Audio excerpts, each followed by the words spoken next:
கர்ப்பப்பை புற்றுநோய் குறித்த சந்தேகங்களுக்கான தங்கம் ஹோப்பை இலவசமாய் அணுகுங்கள். தேனி மாவட்டம் பூசனூத்துங்கிற கிராமம், ராமலட்சுமிங்கிற ஒரு பொண்ணு, குடும்பத்துல 5 பொண்ணுங்க, 4வது பொண்ணா அந்த பொண்ணு பிறந்துச்சு. சூப்பரா படிக்கும் அந்த பொண்ணு.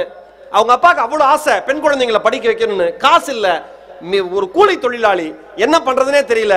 அந்த அம்மாட்ட அந்த குழந்தைகிட்ட சொல்றா, அந்த அப்பா சொல்றாரு, செல்லம் உன்னை படிக்க வைக்கணும்னு எனக்கு ஆசைடா, ஆனா கையில காசு இல்லடா செல்லம், நீ குடும்பத்துல இவ்வளவு பேர் இருக்காங்க, உனக்கே தெரியும்ல, என்ன பண்ணலாம், நீ முடிவெடுறா அப்படின்னு சொன்ன.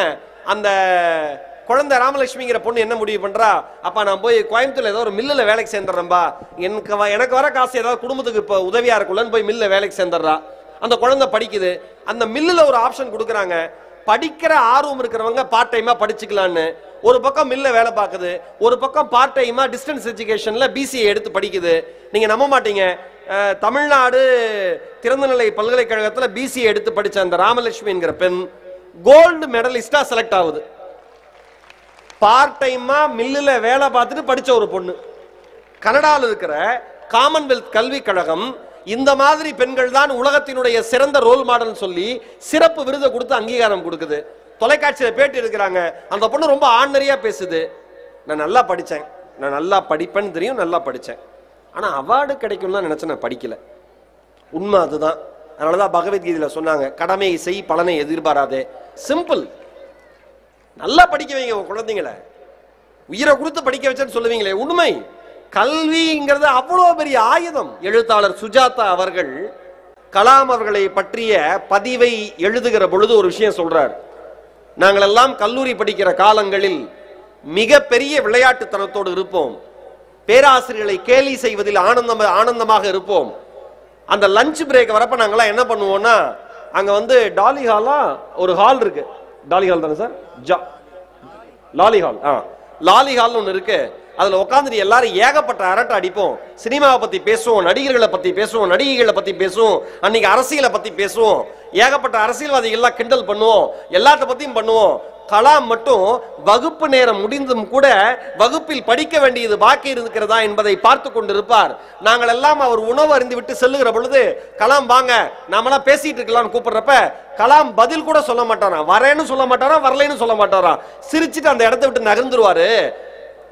சுஜாதா அவர்கள் எழுதுறார், இன்னைக்கு மிகப்பெரிய எழுத்தாளர் நீங்க கொண்டாடுறீங்க, ஆனா நான் சொல்றேன், படிக்கிற காலத்தில் எந்த மாணவன் ஒழுக்கத்துடன் இருக்கிறானோ அவன் இந்தியாவே போட்டுகிற மாதிரி வர முடியும் என்பதற்கு அப்துல் கலாம் அவர்கள் மிகச்சிறந்த உதாரணம் என்று எழுதுகிறார். அப்படின்னு ஒரு அண்ணன் இருக்கார், எழுத்தாளர், ஒரு நல்ல ஒரு கல்வி சார்ந்த விஷயங்கள் நிறைய பண்ணிக்கிட்டு இருக்கார். அவரோட ஒரு புத்தகம் படித்தேன், வேட்கையோடு விளையாடுன்னு ஒரு புத்தகம் படிச்சுட்டே வந்தேன் இன்னைக்கு காலைல ஃப்ளைட்ல வரப்ப. எனக்கு ரொம்ப பெரிய ஆச்சரியமா இருந்தது. அதுல ஒரு கதை படிச்சேன்ப்பா, அது அதிசயப்பட்டேன் நான். மாளவிகான்னு ஒரு பொண்ணு, 13 வயசு அந்த பொண்ணுக்கு, கதகளி டான்சர் அந்த பொண்ணு. நான் தான் ஒரு டான்சருங்கிற நினைப்பிலே தான் அது எப்பயுமே வாழும், அந்த மாதிரி ஒரு கியூட்டா எல்லாமே பண்ணிக்கிட்டு இருக்குமா. ஒரு நாள் வீட்டில் என்ன பண்ணியிருக்க அந்த குழந்தை, அதோட ஜீன்ஸில் இருக்கிற அந்த பேக்கெட், அவ போடுற ஜீன்ஸ் இருக்கிற பேண்ட் பேக்கெட் கிழிஞ்சு போச்சு. அதை ஒட்ட வைக்கணும்ட்டு ஃபெவிகால் இருக்கு பார்த்தீங்களா, அதை எடுத்து அதை தடவி ஒட்ட வச்சிடலான்னு ஒட்ட வச்சிருக்கு. ஒட்டினது நம்ம எப்பயுமே ஏதாவது ஒட்ட வச்சா என்ன பண்ணுவோம், இப்போ அட்டையே போடுறோம், அதுக்கு மேலே லேபிள் ஒட்டுறோம்னா தட்டுவோம்ல, இது தட்டி தட்டி கையில் பார்த்துருக்கு, சரியா ஒட்டாத மாதிரி இருந்திருக்கு. இந்த குழந்தை என்ன பண்ணியிருக்கா மாளவிகா, வெளியில போய் ஏதாவது ஒரு கல் மாதிரி எடுத்துட்டு அடிப்போம், கரெக்டாக ஒட்டிக்கும், டக்குன்னு பேக்கெட்டை பிடிச்சிக்கும், நம்ம மறுபடியும் அதை யூஸ் பண்ணலாம், இதனால அதை ஏன் நம்ம போடாமல் இருக்கோன்ட்டு வெளியில ஓடி போய் உருண்டே ஒன்று இருந்திருக்கு, எடுத்துட்டு வந்திருக்கு கல் மாதிரி. சூப்பரா இருக்கே, வெரி குட், இதை வச்சு நம்ம பேண்ட் பேக்கெட்டை ஒட்ட வச்சிடலான்னு 2 கையை சேர்த்து அந்த பெரிய உருண்டையான வடிவத்தை வச்சு ஓங்கி அடிச்சிருக்கு. அடிச்ச விடம் தான் தெரிஞ்சிருக்கு அதை எடுத்துட்டு வந்தது கல் இல்ல, வெடிகுண்டுன்னு.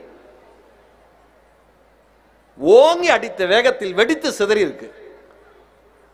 வெளியில இருந்த பெற்றோர்கள் உள்ள ஓடி வந்து பார்த்திருக்காங்க, அம்மா எல்லாம் உள்ள ஓடி வந்து பார்த்திருக்காங்க. என்னடா ஆச்சு குழந்தைக்கு, ஏதோ சத்தம் இருக்க, டிவி வெடிச்சிருச்சுன்னு நினைக்கிறேன், அடிக்கடி கரண்ட் பிளக்சுவேட் ஆகுது, அதனால டிவி தான் வெடிச்சிருக்குன்னு பார்த்தா மாளவிகா தன்னுடைய 2 கைகளையும் இழந்து நரம்புகள் எல்லாம் அருந்து வலியே அற்ற ஒரு உணர்வுக்கு போயிருக்கா அந்த குழந்தை.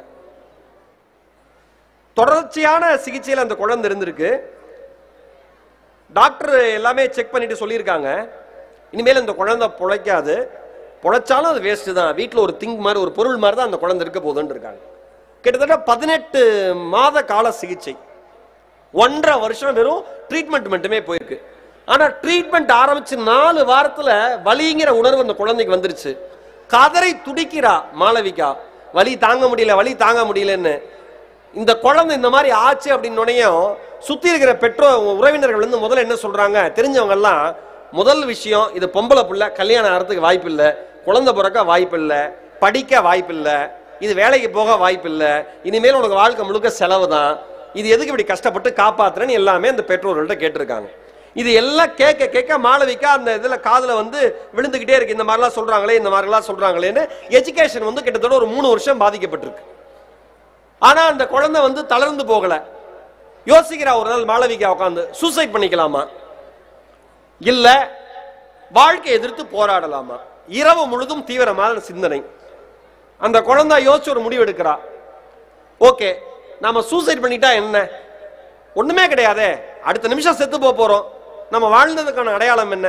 நமக்கு டான்ஸ் பிடிக்கும், இனிமேல் டான்ஸ் ஆட முடியாது, அப்ப என்ன பண்ண முடியும்? இந்த உடம்பை வச்சுக்கிட்டு நல்லா படிக்க முடியும், நல்லா படிக்க முடியும், படிக்க ட்ரை பண்ணுவோமே, தீவிரமா படிக்கிறா, தனி தேர்வு எழுதுறா. ஏன்னா போய் ஸ்கூலுக்கு போய் படிக்க முடியாதுல்ல, ஸ்பெஷலா வந்து பெர்மிஷன் வாங்கி தனி தேர்வு எழுதுறா. மாற்றுத்திறனாளிகளுக்கான குழந்தைகளுக்கான எக்ஸாம்ல என்ன பண்ணலாம், அவங்க சொல்ல சொல்ல ஒருத்தர் எழுதலாம், அந்த மாதிரி எழுதுறா. நீங்க யாருமே நம்ப மாட்டீங்க, 2 சப்ஜெக்ட்ல அந்த குழந்தை சென்டம் வாங்குறா. இந்தி பாடத்துல மாநில அளவில் முதலிடம் வாங்குறா. அப்துல் கலாம் அவர்கள் இருந்த பீரியட் அது. கலாம் அவர்கள் நேரில் அழைத்து அந்த குழந்தையை பாராட்டி கட்டி தழுவி முத்தமிடுறாரு. எப்படா இந்த மாதிரி ஒரு விஷயம்னு. மாளவிகா அப்புறம் சும்மா இல்ல, டெல்லியில செயின்ட் ஸ்டீஃபன் கல்லூரியில BA பொருளாதாரம் படிக்கிறா. அடுத்து சோசியல் ஒர்க்ஸ் பத்தி மாஸ்டர்ஸ் பண்றா. அவ மாஸ்டர்ஸ் பண்றப்ப மாற்றுத்திறனாளிகளுக்கு, உடல் ஊனமுற்ற குழந்தைகளுக்கெல்லாம் எப்படி எஜுகேட் பண்றது அப்படிங்கிற சப்ஜெக்ட் வருது. அவ அதை எடுத்து படிக்கிறா. இதுல ஹைலைட்டான விஷயம் என்ன தெரியுமா, ஐநா சபையில் சென்று பேசுகிற வாய்ப்பை மாளவிகா பெற்றார். அவ்வளவு தைரியமா பேசுறா. உடல் ஊனமுற்ற குழந்தைகளுக்கான ஃபேஷன் ஷோல ரேம்ப் வாக் பண்ணா. 2018 உலக மகளிர் தினத்தன்னைக்கு ஒரு மிக உயர்ந்த விருதை வந்து மத்திய அரசாங்கம் அவருக்கு தந்து கௌரவிச்சது. உலகம் முழுக்க மோட்டிவேஷன் கிளாஸ் பேசுறா. இங்க இருக்கிற பெற்றோர்களுக்கும் மாணவர்களுக்கும் மாணவிகளுக்கும் ஒன்று சொல்றேன், கல்வி படிப்பு அப்படின்னு ஒரு விஷயம் உங்க கையில இருந்துருச்சுன்னா வாழ்க்கையில் வெடிகுண்டே நம் மீது விழுந்தாலும் வெகுண்டு எழக்கூடிய தைரியத்தை கல்வி மட்டும்தான் நமக்கு. கருப்பை புற்றுநோய் குறித்த சந்தேகங்களுக்கான தங்கம் ஹோப்பை இலவசமாய் அணுகுங்கள்.